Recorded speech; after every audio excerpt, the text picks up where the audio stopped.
Buset, baru jabat 3 bulan, Ketua DPD Demokrat Kepri serukan mundur massal, perpecahan internal Demokrat auto gurem 2024. Saya besar. Saya nggak tahu kalau akan lahir rezim diktator ini. Sungguh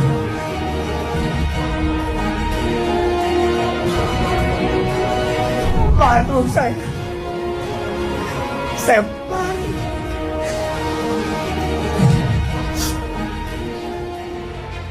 Ketua DPD Partai Demokrat Provinsi Kepulauan Riau dengan penuh kesadaran mengundurkan diri dari jabatan sebagai Ketua Partai Demokrat Provinsi Kepulauan Riau dan anggota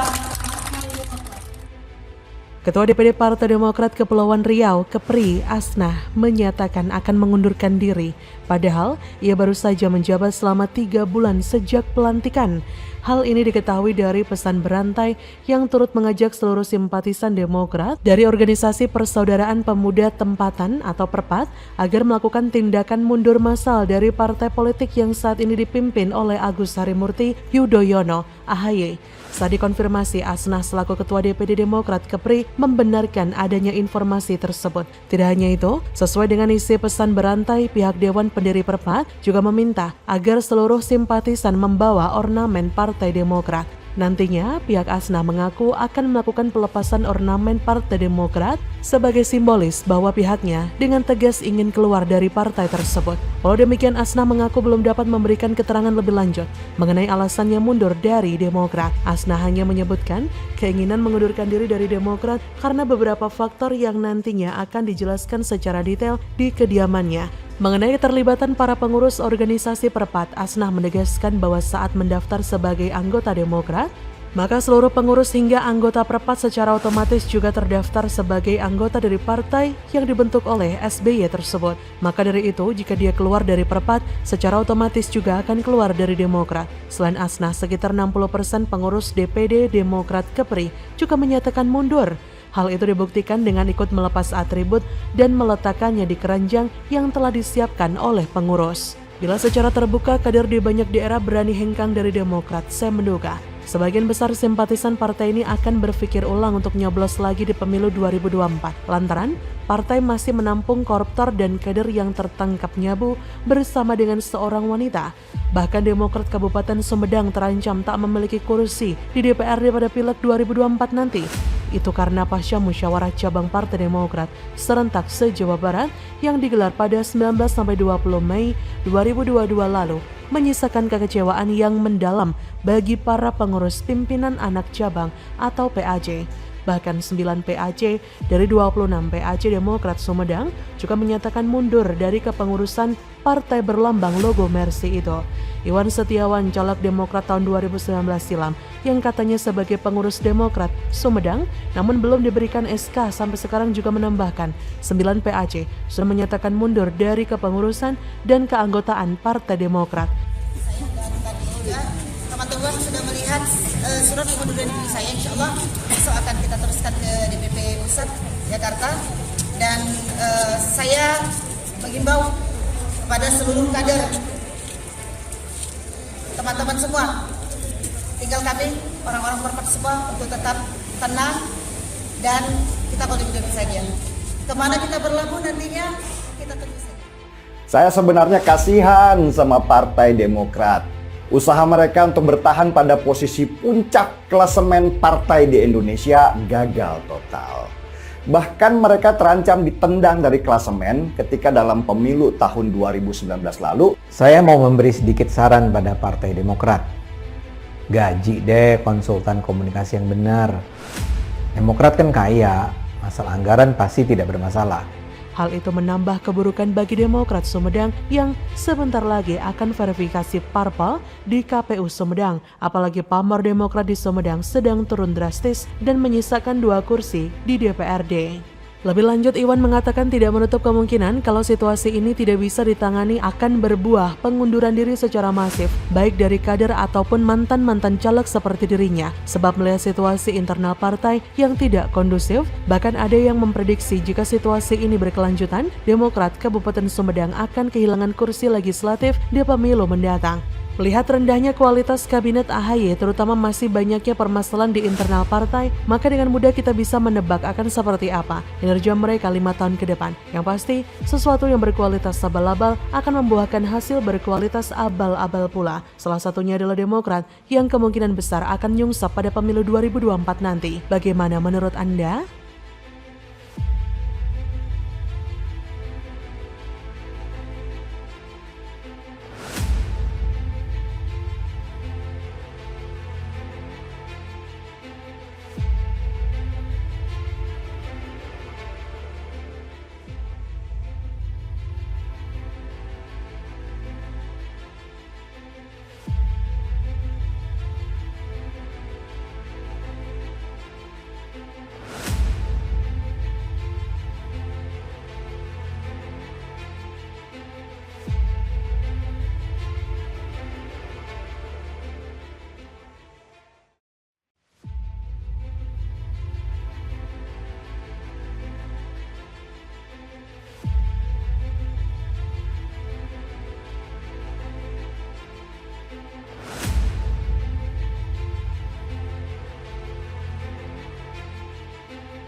Negara rugi 6,9 triliun rupiah akibat korupsi yang dilakukan Krakatau Steel di masa SBY berkuasa. Gila benar, BUMN diobral.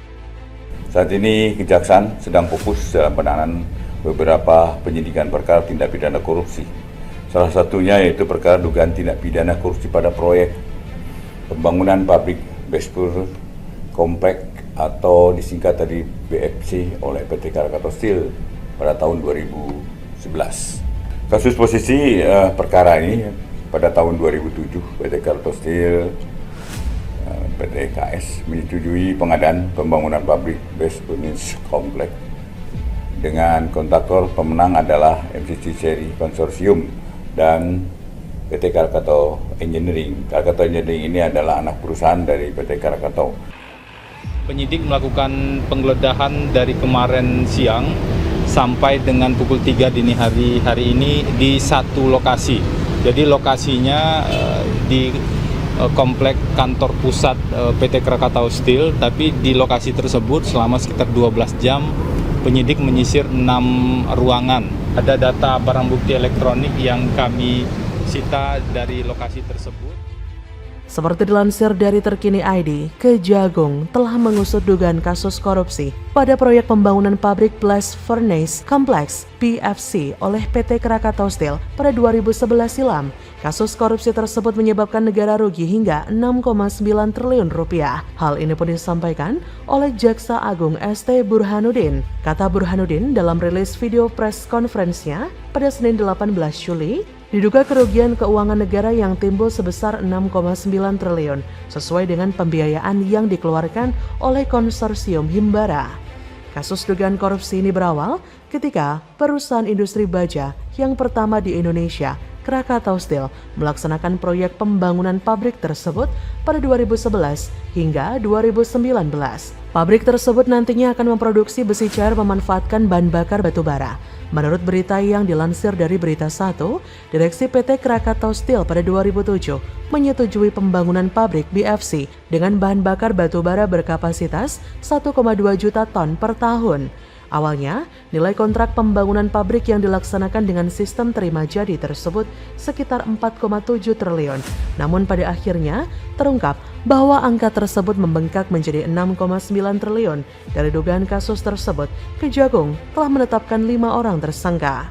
Kelima tersangka tersebut adalah Insinyur FB selaku Direktur Utama PT Krakatau Steel periode 2007-2012, ASS selaku Deputi Direktur Proyek Strategis PT Krakatau Steel periode 2010-2012, Insinyur MR selaku Project Manager PT Krakatau Engineering periode 2013-2016, IRBP selaku Direktur Utama PT Krakatau Engineering periode 2012-2015, serta HW alias RH selaku Ketua Tim Persiapan dan Implementasi Proyek Blast Furnace 2011 dan General Manager Proyek PT KS periode 2013-2019.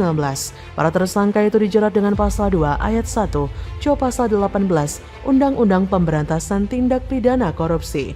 Skandal kasus korupsi di tubuh emiten baja plat merah PT Krakatau Steel, TBK, KRAS, turut menyeret nama SBY dan jajarannya. Sebelumnya diberitakan dari berdikarionline.com, periode 91-2001, pemerintah Indonesia 14 kali memprivatisasi BUMN. Namun, yang terprivatisasi ada 12 BUMN, sementara di zaman SBY dalam setahun terdapat 44 BUMN yang langsung dilego kepada pihak asing. Memberantas korupsi tidak semudah membalik telapak tangan.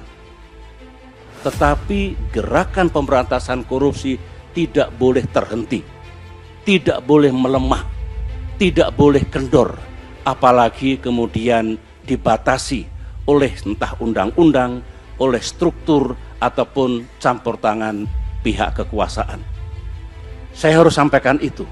Kalau saya egois barangkali ngapain? Ini menurut saya kurang pantas diucapkan oleh seorang yang dianggap negarawan, yang mantan presiden, yang mestinya tahu bahwa negara ini 2 tahun berjalan ini juga akibat produk dari 10 tahun yang lalu. Ya kan? 10 tahun yang lalu sebetulnya yang lebih pantas Pak SBY merenungkan. Ya toh, kok negara bisa seperti ini? Dulu saya 10 tahun itu mewarisi apa saja? Apakah saya cukup mewarisi soal nasionalisme? Apakah saya cukup mewarisi suatu nilai-nilai yang bisa memperkuat toleransi? Apakah saya juga mewarisi apa saja lah? Ya kan? Dia refleksi. Saya merasa sudah melakukan semuanya. I have done my best ya, semampu saya, sekuat tenaga. Nah, saya menyadari bahwa setelah 10 tahun banyak yang bisa kami capai, konkret, hasilnya nyata, dunia juga mencatat, tetapi juga ada yang belum. Sementara di zaman SBY dalam setahun terdapat 44 BUMN yang langsung dilego kepada pihak asing. Dengan agresivitasnya dalam mengobrol BUMN, SBY pantas disebut sebagai Bapak Privatisasi Indonesia. Namun fakta menunjukkan bahwa privatisasi tidaklah semulia apa yang dikatakan ekonom neoliberal, yaitu perbaikan manajemen, efisiensi, dan perbaikan produksi.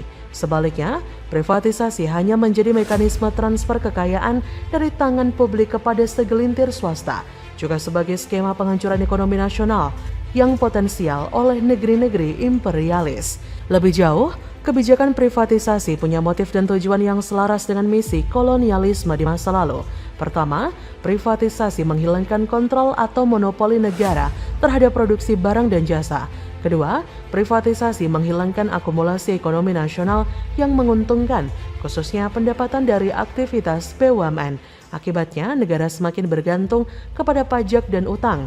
Ketiga, privatisasi justru akan menjadi lahan subur untuk korupsi dan suap yang melibatkan segelintir miliarder dari perusahaan multinasional dan para politisi korup pendukung privatisasi. Di samping itu, harga jual perusahaan-perusahaan nasional yang diprivatisasi seringkali merupakan harga politik, bukan harga yang ditentukan menurut potensi pasarnya. Harga politik ini dimaksudkan untuk menyuap rezim berkuasa, partai politik pendukung privatisasi, dan ekonom-ekonom yang menjadi juru bicaranya. Harga politik inilah yang terjadi dalam kasus obral murah PT Krakatau Steel oleh rezim SBY Budiono.